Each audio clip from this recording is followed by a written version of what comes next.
राधे राधे दोस्तों। आज मैं एक कहानी सुनाऊंगी जो आपकी दुनिया बदल देगी। हम अक्सर परेशान रहते हैं। हम कहते हैं जीवन में बहुत सी कठिनाइयां हैं, लेकिन हम इन परेशानियों को, इन कठिनाइयों को बहुत ही आसानी से अपनी खुशियों में बदल सकते हैं। पहले इसे हम एक कहानी के माध्यम से समझाते हैं, फिर निष्कर्ष के तौर पर मैं बताऊंगी कि ज़िंदगी कितना आसान है। जीवन में बहुत सी खुशियां हम यूं ही पा सकते हैं।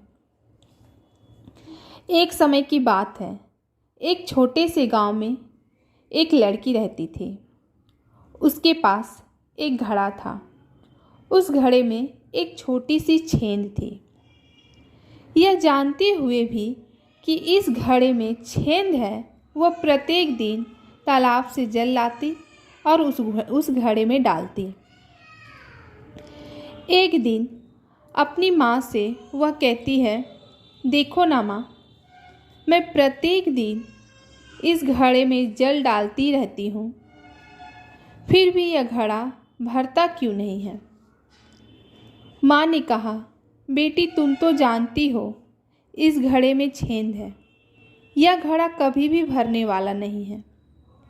बेटी कहती है, हाँ माँ, यही तो मैं आपको समझाना चाहती हूँ। आप हमेशा कहते हैं ईश्वर मेरी सुनते नहीं हैं। आपके घड़े में तो छेद है, फिर ईश्वर आपकी कैसे सुनेंगे। माँ कहती है, मैं कुछ समझी नहीं। बेटी कहती है, आप पाप करते जाओ और ईश्वर की भक्ति भी करते रहो तो कुछ नहीं होने वाला है।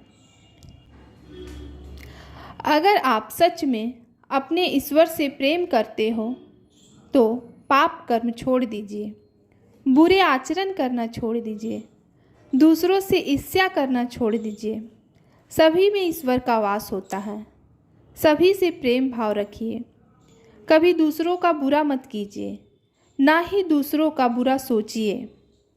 मन में भी इधर उधर की बातें छोड़ केवल अपने ईश्वर का स्मरण कीजिए। अभ्यास कीजिए कि आपके हर श्वास में ईश्वर का नाम हो। आपके मन में अपने परम पिता परमेश्वर का दृश्य हो। हम यह ना सोचें दुनिया मेरे बारे में क्या सोचती है। हम यह ना सोचें दुनिया मेरे बारे में क्या सोचती है।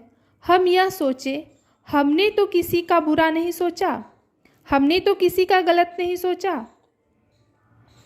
फिर देखिए, ईश्वर बिना मांगे आपको बहुत कुछ दे देंगे। आपका ईश्वर आपसे भी अच्छा आपके लिए सोचेंगे और करेंगे। आपको ईश्वर ने इतनी मन की शक्ति दे रखी है जिससे आप सोच सकते हैं कि मैं जो कर रही हूँ वह गलत है या सही। दूसरों से जो बातें कह रही हूँ गलत है या सही। आप जो भी करें बहुत ही सोच समझ कर करें। लेकिन हाँ, अगर कोई आपके घर में बार बार आकर पत्थर मारकर चला जा रहा है और आप इस स्थिति में चुप हैं, कुछ नहीं कर रहे हैं, तो यह भी गलत होगा। ईश्वर ने आपको सही गलत करने की पहचान दे रखी है। याद रखिएगा, ईश्वर आपके अंदर ही है, वह सब कुछ देख रहे हैं। हम किसी की भी निंदा चुगली कर देते हैं और सोचते हैं जिनकी निंदा हमने की है उन्होंने तो सुना नहीं है। लेकिन सबसे बड़ा परमात्मा हमारे अंदर बैठकर ही हमारे कर्मों को देख रहे हैं। जिस दिन आपने यह समझ लिया ना, आपका ईश्वर आपके अंदर ही है, आप स्वयं ही सब कुछ प्राप्त कर लेंगे। राधे राधे दोस्तों, धन्यवाद।